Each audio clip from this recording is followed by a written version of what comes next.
Flying saucer! Flying saucer!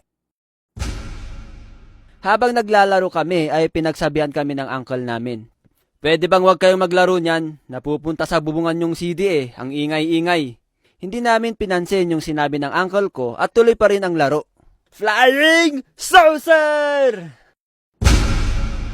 Flying saucer!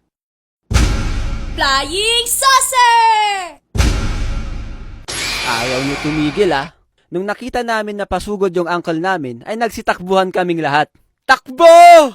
At sa kasamaang palad, nahanap ako ng uncle ko. Diyan ka pala nagtatago Ang tigas-tigas ng ulo mo! Ouch! Gusto ko lang naman maglaro ng flying saucer Masama ba yun? Pero damn! Fresh pa sa utak ko yung pagkasampal ng uncle ko sa akin, men.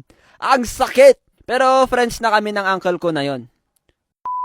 Dati may daanan sa amin na pababa at sementado siya. At alam nyo ang nasa isip ko? Naisipan ko mag-slide-slide doon, men.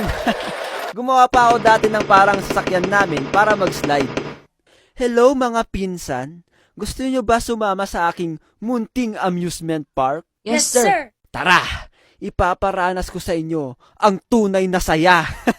So tinawag ko na yung mga pinsan ko at sumakay na kami sa mga ginawa namin na sasakyan at nag-slide-slide na kami. Dati nilalagyan pa namin ng kandila yung ginawa naming sasakyan para mas dumulas at mas mabilis yung pag-slide namin. Woo! Ang bilis! Sa sobrang bilis pa nga hindi mo pwedeng iliko yung sinasakyan nyo. Kaya minsan nadidisgrasya kami at nabubutas yung mga damit namin. At nung hahanapin na kami ng mga magulang na mga pinsan ko, ay nakikita nilang butas-butas yung mga damit namin. May mapapagalitan. Ay, visit kang bata ka, kakabili ko lang yung short mo, sinira mo na naman.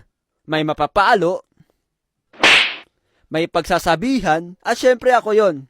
Ikaw, Jen pasimuno ka, ang tanda-tanda mo na. Nani, ilang taon lang yung pagitan namin, matanda na agad. Nasabi ko sa isang video ko na naglalaro ako sa com shop at lagi akong nagkakating classes. At yung isang pinsan ko ay sumasama siya sa akin at nagpapalibre